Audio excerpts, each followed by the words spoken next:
بسم الله الرحمن الرحيم الحمد لله والصلاة والسلام على رسول الله وآله وصحبه ومن والاه اللهم علمنا ما ينفعنا وانفعنا بما علمتنا وزدنا علما. So the second and the last, or the one before the last one, is the al-gharar. We will talk about ambiguity, and ambiguity is the second issue or defects that we can find in the Islamic contracts or the contracts, financial contracts. So what's gharar? What does gharar mean? It means uncertainty. It means uncertainty and it means ambiguity. Ambiguity and uncertainty.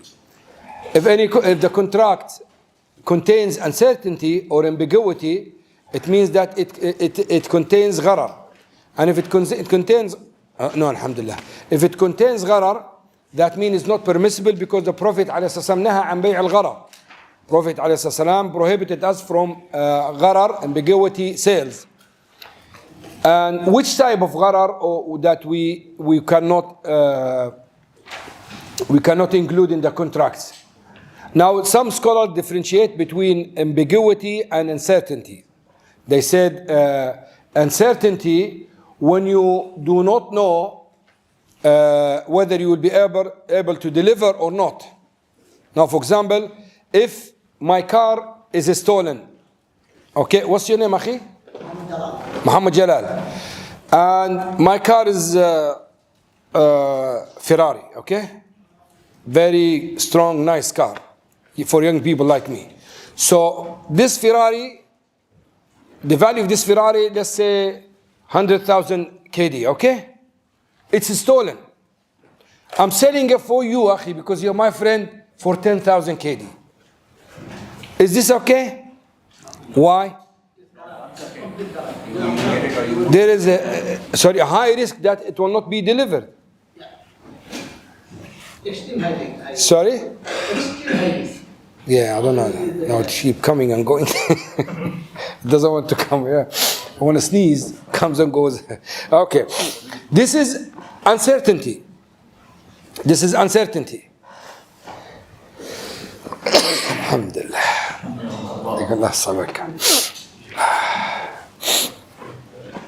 Now, ambiguity, another example to show the Alhamdulillah. Jazakallah khair.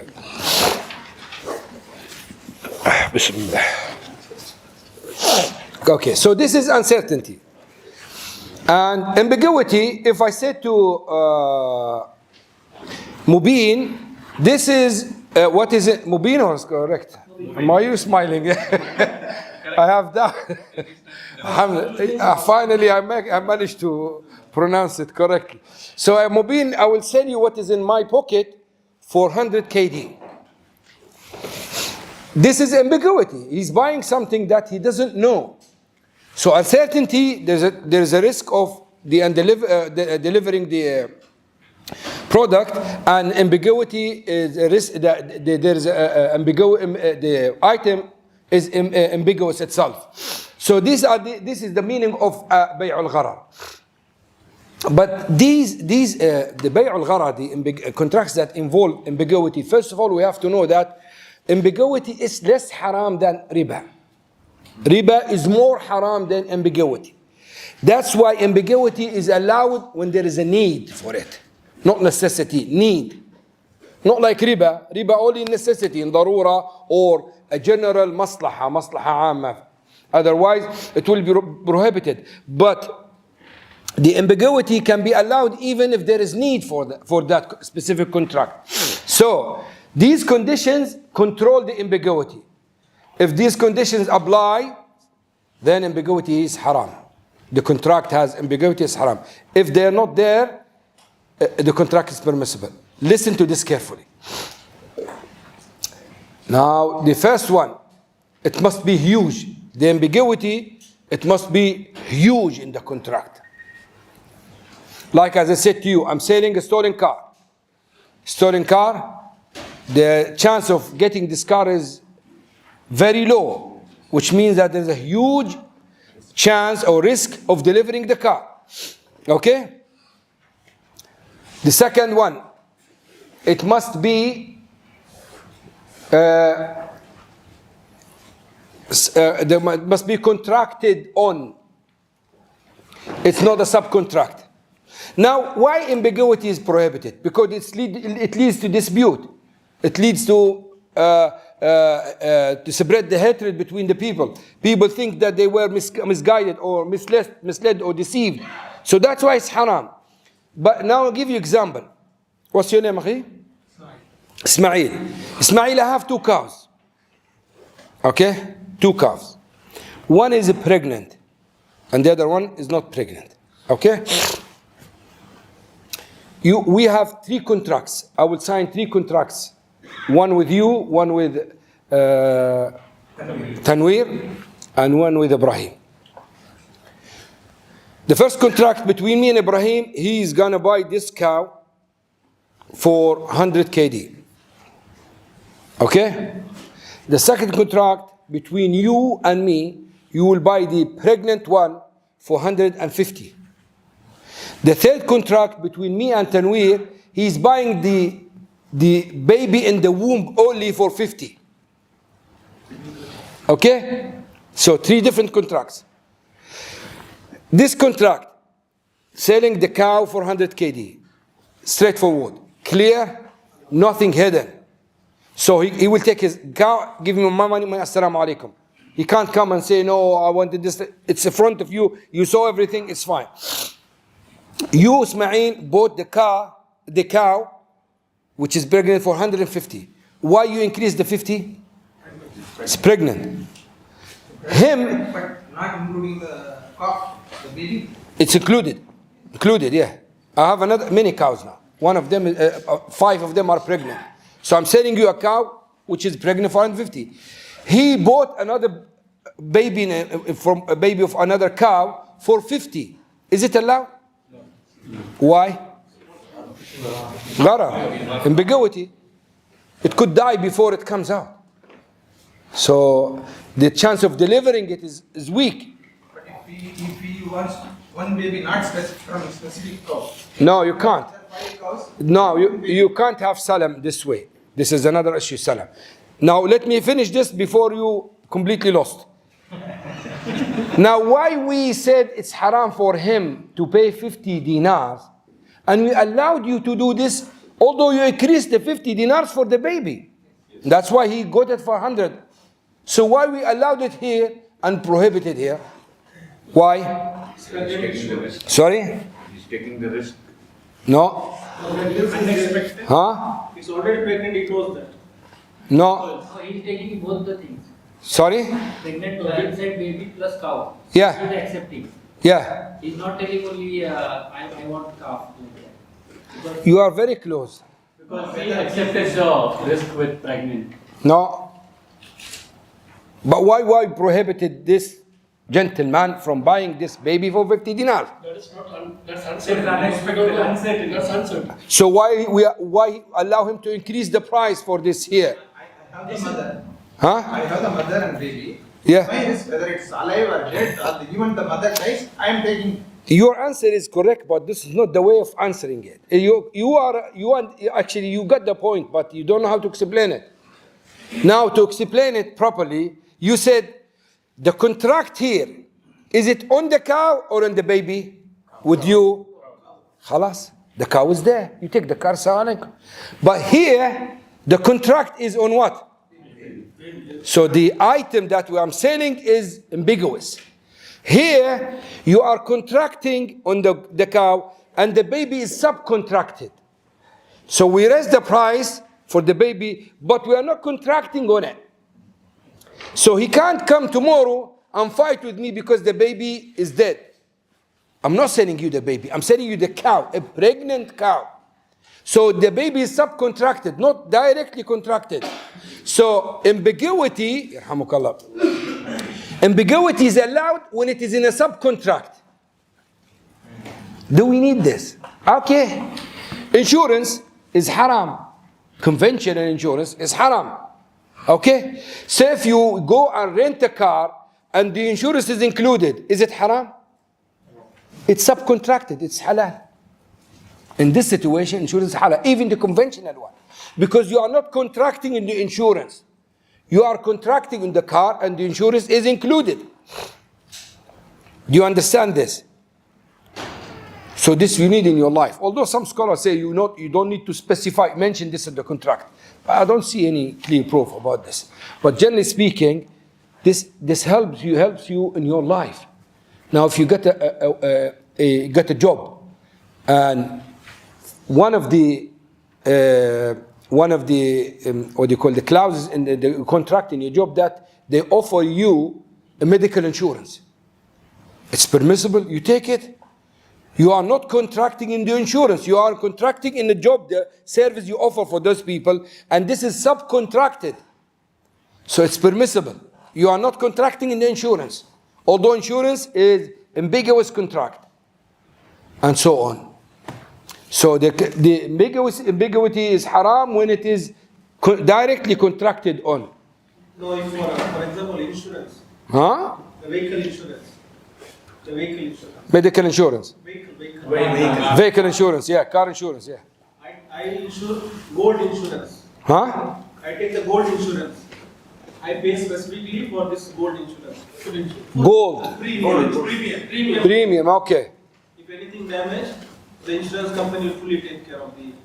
This is I specifically am taking from my. Is it a takaful or a conventional? It's not permissible. Why?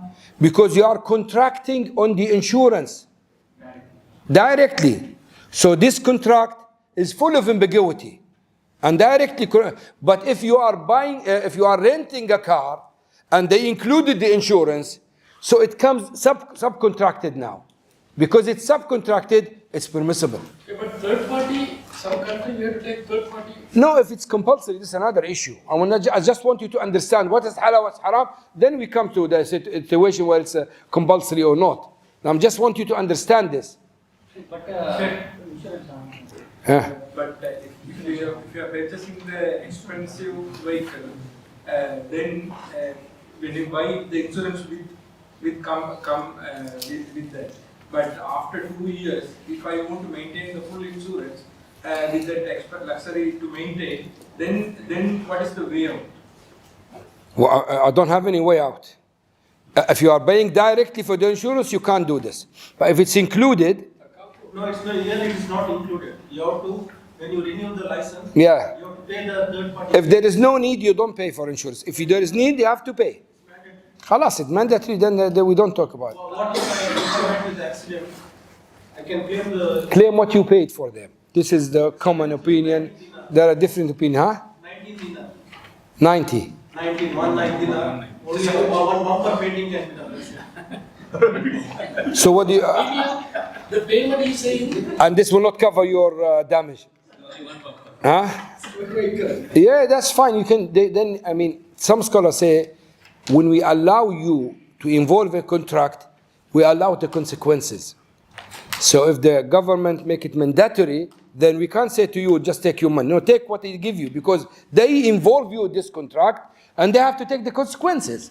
You understand me? So we can't say, you are forced here, and you are miskin here. No. They force you to go for this contract, then you take it all, and they have to take the consequences of this by paying you whatever amount you need to fix your car. Let's take to the dars so you can finish. Make the question directly to dars. Yes. In India, actually, company offers like insurance to the employee. For example, but employee has to submit medical documents. Yeah. Okay. If he doesn't submit, he will not get insurance. So whether he should submit or don't. Medical? Insurance. So he will lie. No, yani he can do expense with his own money. Is it inside the contract or separate contract? It is inside the contract. Khalas, if it's inside the contract, it's fine. It's not contracted on. Okay, and then the third condition, that there is no need for that ambiguity. Do you like watermelon? Watermelon. Yes. You like it, huh? How do you buy it? Sometimes cutting, sometimes you don't cut. We just tap, tak, tak, tak. Is it okay? So when you tap, does it mean that you knew it's fine or not? Is it halal to buy it this way or haram? This is haja. People, they buy it like this. So although there's ambiguity, you might go home and just find it white. And it happens, isn't it? But this is okay because it's something people need. If you make it compulsory to cut it, it will make the life difficult for people, especially if they buy a large amount. The fourth one, and this is for Maliki madhab, they said the ambiguity is affecting only bilateral contracts, عقود المعاوضة, exchange, not unilateral.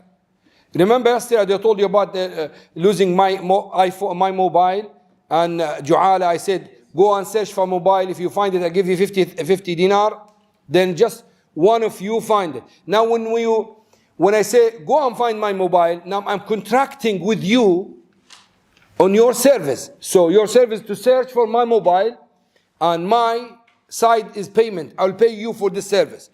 Your service is ambiguous now, because the chance of finding mobile is unknown. Maybe you find it, maybe not. So if one of you comes and get the mobile, I will give him 50 dinar. Otherwise, I won't give anything. So ambiguity is involved here, but because it is unilateral contract, it's permissible. And also if it's philanthropic, tabarru'at, to do donations. Now, when I said to Mubin, do you buy what is in my pocket for 100 dinars? We said it's haram. So if I said, Mubin, I'm going to give you from what is in my pocket as a gift. Gift is a contract as well. So is this haram? Why? Because whether it is a tissue, it is 100 dinars, it's a mobile, he is not paying anything. He's not losing anything. So there is no dispute, there is no deceiving involved in this. So when it is a tabarru', it's philanthropic or donation contracts, it's fine. Even there is ambiguity, no problem, no harm. But when it is bilateral exchange contracts, then we need to make sure that everything is clear.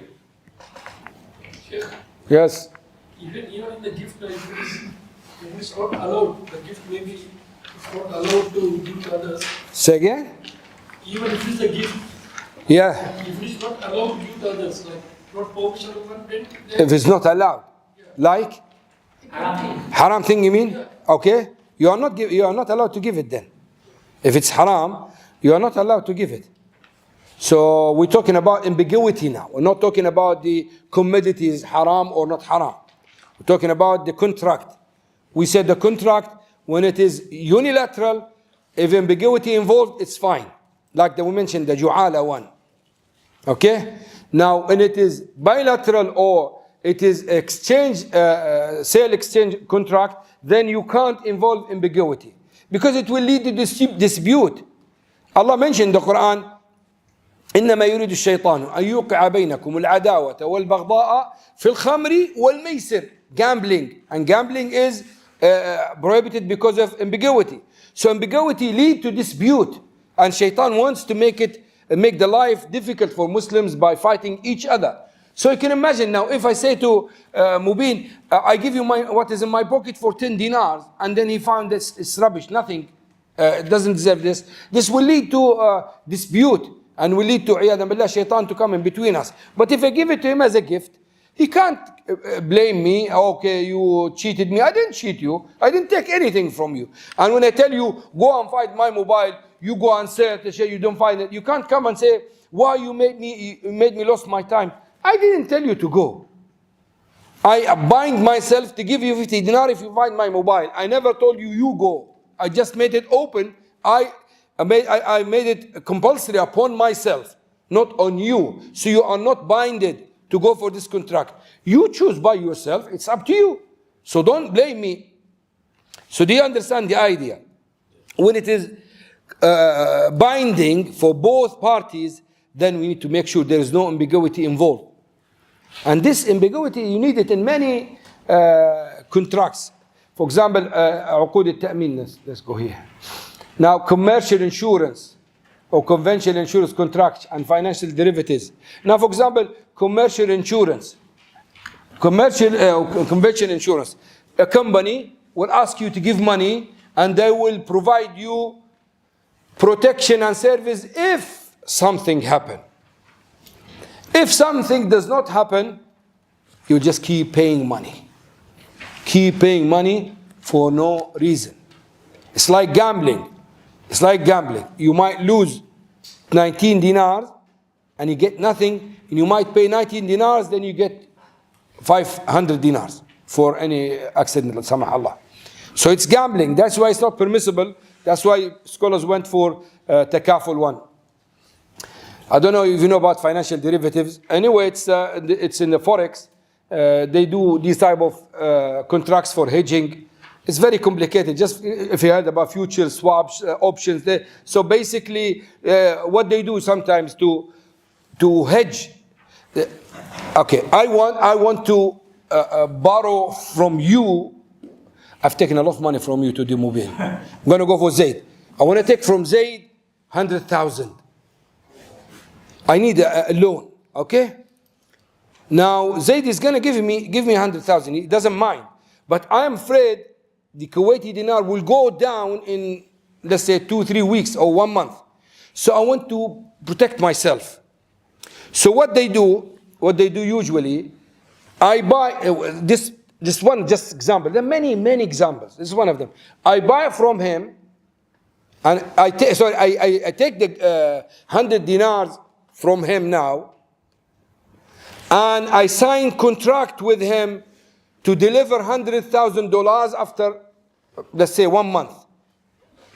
Let's say $100,000 is equivalent to the amount I'm taking from dinar. How much 100,000 dinar in Kuwaiti dinar? 30,000. Okay, let's say I'm taking 30,000, and I'm afraid the 30,000 will go up or down. So what we'll do, I will sign a contract with him that I will buy from him. He will. I will buy from him $100,000 for 30,000. So now he's not lending me. Sorry, I'm exchanging $100,000 for 30,000 dinars. So I'm giving 30,000 dinars. I'm taking $100,000. Okay. Now everything is fine. But the plan is, I want to use this money and come back, give it back to him. So what I need to do? I need to sign another contract with him after 1 month with the fixed price that we fixed today. So there is no delivery now. It's haram because the money for money and with late delivery. Do you understand it? But I'm doing it to protect myself, because when I do this now, after 1 month, whether the dollars go up or down or dinar goes up and down, I'm going to give him back his $100,000 and he will give me back my 30,000 dinars. Do you understand it? So we are making lending under the cover of buying and selling. This is one of the many contracts that people use in Forex for hedging. This is known as the futures. Some of them futures, some swaps, some options, and many contracts. Anyway, some Islamic scholars they try to fix this contract. And when we say fix this contract, you have to understand in your mind, it's like an ill baby. We are trying just to fix him, try to give him some medication. He's fully disabled and we're trying just to move him, So don't think this is, mashallah, pure Islam. So what they do, they say, I will buy the same, the $100,000 for 30,000 dinars. Well, I will not sign a contract. I will promise him to buy $100,000 from him after 1 month for this price. Just promise from one side. Zigzag. And many scholars allowed this, but this is the situation. The problem, akhi, we are not an Islamic market. We are in a global market that is full of haram. So don't expect when you say this is haram, they say, yeah, welcome, come, what do you want? No, they don't care about you. Actually, they don't want you in this market. So you are fighting to survive. So you have to keep this in mind. We're not saying make the halal haram halal or halal haram. No, but bear in mind, it's not in your hand. So sometimes you go to some tricks to keep the people survive, keep people working. And that's why we need to understand the nature of the market before we give the fatwa. Betting contracts and gambling contracts, Maysir. We have many types of Maysir. Now when you go to the market, isn't it Lulu or any market? Some markets, you buy a product and then you have coupons where you sign a coupon, get the numbers and you put it in your pocket, you might get a car or you might get a gift. Is this halal? Depends on our intention. It depends. On our intention. If we are buying normally, If you are, if you're buying normally, yeah. get the coupon without intending to buy that much so that we get the coupon. Then So if your intention to buy the item that you want to buy it. You want to use it, then you find this coupon and use it, it's fine. But if you are buying it for the coupon, then you are going in gambling. Yeah, this is correct. Also, if you're paying extra, so the price of this crisp, for example, 1 dinar, they are selling for 1 dinar and 100 cents. The 100 cents just for the competition, then it's haram. But if it's just the normal price of the product and you are buying the product for yourself, you want to use it, then it's fine. But the problem is, by experience now, and one of the scholars mentioned this, some of the magazines or newspaper, what they did, I mean, they sell, let's say they sell 1,000 copy a day. They wanted to increase their amount of sales, so they put a competition inside it for free. 10,000 sold, which means that many people they buy just for the competition.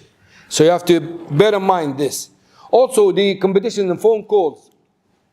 If the price of the call is normal, it's fine. If there's extra charge, it's riba. Okay, you know these competition, man سيربح المليون. It's an Arabic competition. I don't know about it or not. It's a question and answer. Yeah, question and answer. So you answer the first question. They make, for example, 10,000. Second question, blah blah. So then, when you reach a specific level, they will tell you, do you want to carry on or you leave with your money? If you want to leave with your money, fine. If you want to carry on, they say to you, next question, you might lose everything, you might make it double. Now it's gambling. Because now your money is involved now. At the beginning was just question, someone is asking you, answer, he give you money. Now you are betting with your money. You're putting money and you're answering the question. If you answer, it will double, otherwise you lose money. So it's gambling.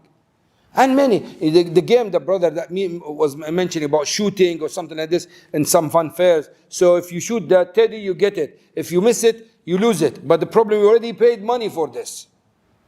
So all these are gambling. كله قمار. What about cash price? We like to make everything haram. Cash price in the bank. Give me an example. If you keep this much salary in your if you keep deposit in this account, that account will be going into cash price draw. It depends. So it's Islamic bank. Yeah, خلاص. They must have some type of contracts that they invest your money. They can't give you money just like this. So they invest your money for you and they make it. I don't know about the mechanism of this, but there must be a contract that investing your money to give you this price.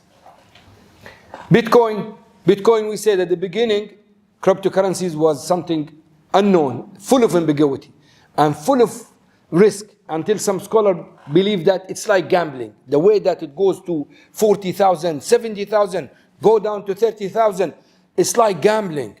It's not high risk. This is what they say. And it wasn't known that who started it, and no one recognized it.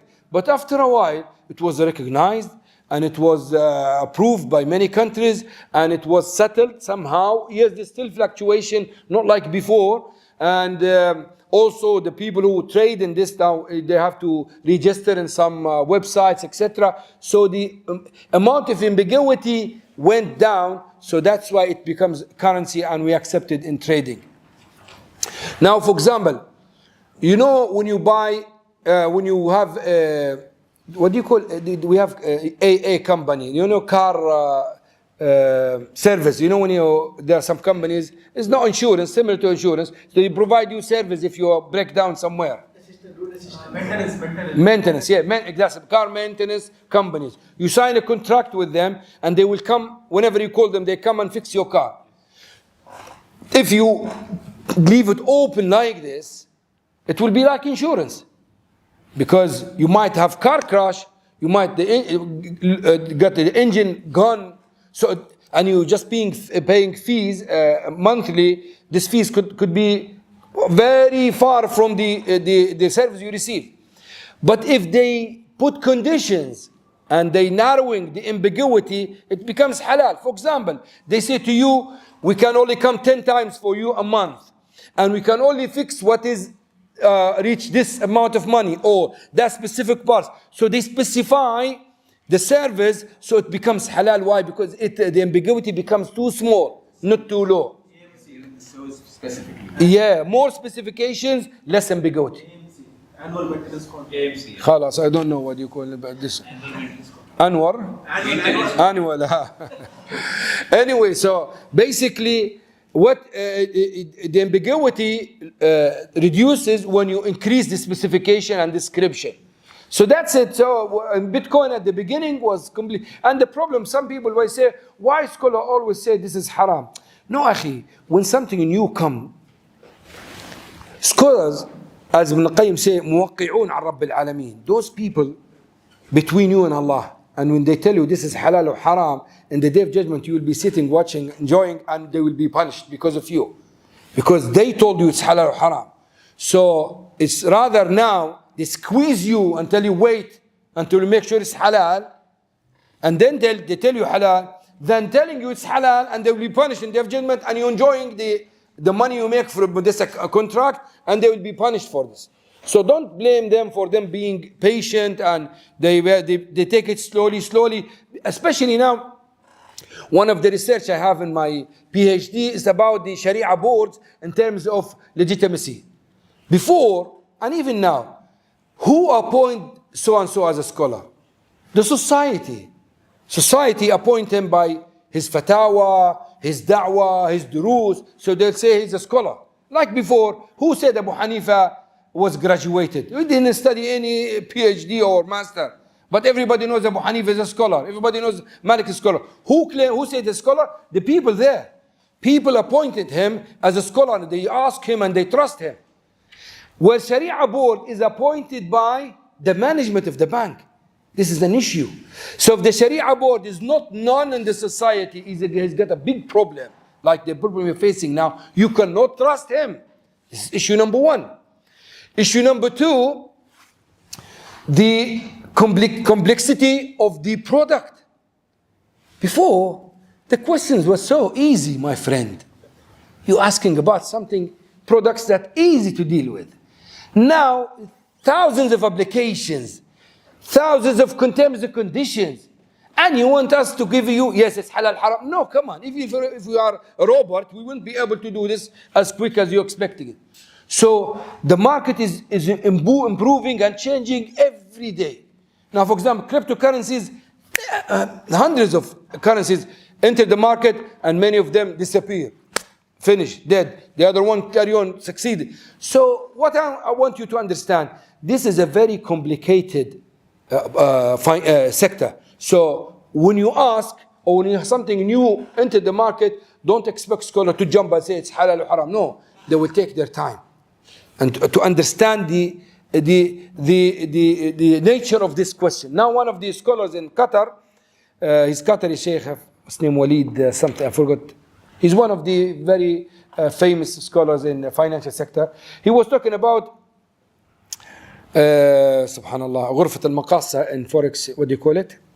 You know the room in the forex that has specific name. راحت مني سبحان المقاصة. Anyway, this room inside the forex, they're controlling the contracts between the buyers and sellers, etc. So we were thinking those people, they just brokers.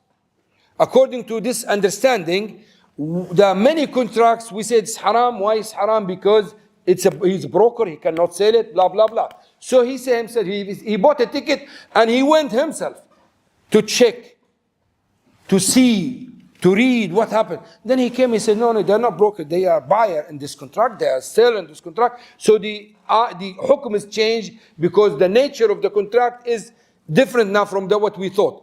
So it is a huge market and a huge responsibility, and we have to be patient before we decide halal or haram. Discount cards, we mentioned this. Competition through phone calls, And SMS, as we said, if it's cost price, it doesn't affect. If the price is above the normal price, then it affects. Now, ta'meen insurance, quickly, commercial insurance contract. Now, this is the conventional one, okay? This is the conventional one where we have policy holder insured. What does the policy holder do? He pays the insurance company to be insured. And the insurance company provide service. What's the service of the insurance company? They'll provide you with compensation if there is need for compensation. So the service is unknown. It's ambiguous service. They could provide you with thousands and they could provide you with nothing. That's why we say this is gambling. So you might keep paying insurance and at the end you don't have anything. And you might pay one today and tomorrow, al-Qadallah, you hit someone, you kill him, then they have to pay the full amount as a diya, etc. So that's why it is not permissible. It's not permissible. Okay. Now, the third type of defects that affect the Islamic contract is al-dhulm. Al-dhulm. Oppression. Now, injustice or oppression. These are examples. Now, any contract in the world, when I tell you it's haram, or any sheikh tells you it's haram, it's either haram because of riba, or because of ambiguity, or because of dhulm. That's it.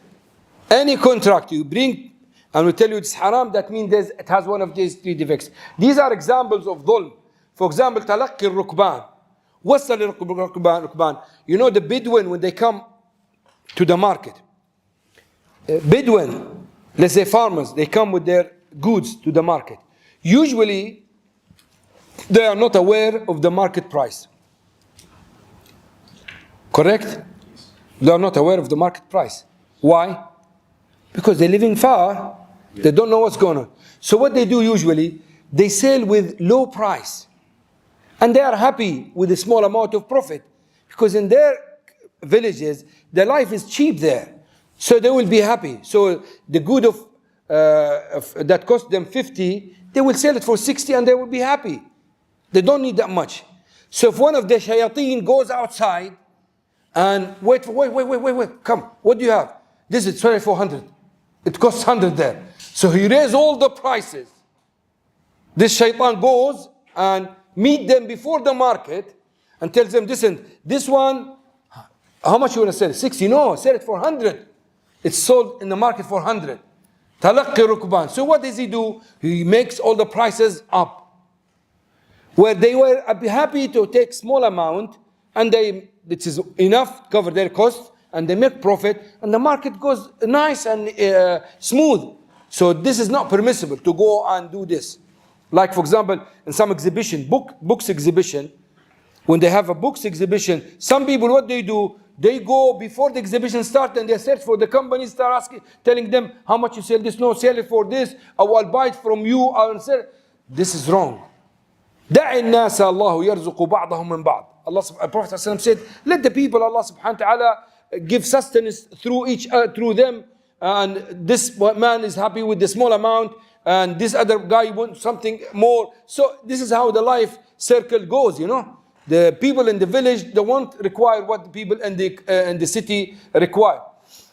Also, hiding defects and fraud. تدليس وكتمان العيب. What's the difference between tadlis, fraud, and hiding defects? I have a car that has defect in the engine. So if I sell it to you without telling you, I'm hiding the defects. كتمان العيب. But if I have old car, I paint it, make it nice, and bring it to you, this is tadlis, this is fraud. I'm not hiding something, but I make it new, which is not new. So both is haram. And if you think about this, you go far even. I mean, I give you an example, and it happens a lot. You have your relative who is working in the government, okay? So he told you, you know that area, which is now desert, nobody's doing anything there. The government is planning to set up a big, huge mall there, and there will be a new roads. It's a new life is going to happen, take place there. So what do? You go straight away into the guy, miskin there, sitting there. He's got big land there. How much you want to sell it? You just pay me anything, I'm happy. It's desert, akhi. So you buy it for, let's say, 100 dinars per kilo. And after 6 months, when they start this, the 1 acre, 1 acre becomes 1,000 now. Now this is tadlis. Because if he knew what you knew, he would never sell it to you like this. And you as a Muslim, you should have told him there is something is going on. You can't just use this to deceive people. So there are many other examples for tadlis and for, like say, in nikah. They bring you the girl to look nadra shar'iyya, and with, for example, full makeup, or she put something on her hair, or something that different from the life. This is cheating, haram. This is tadlis. They call it tadlis. Then will lead to dispute and lead to khilaf. Iyadan billah. خلاص أذن خلاص we come back after صلاة العشاء إن شاء الله. سبحانك وبحمدك لا إله إلا أنت أستغفرك وأتوب إليك.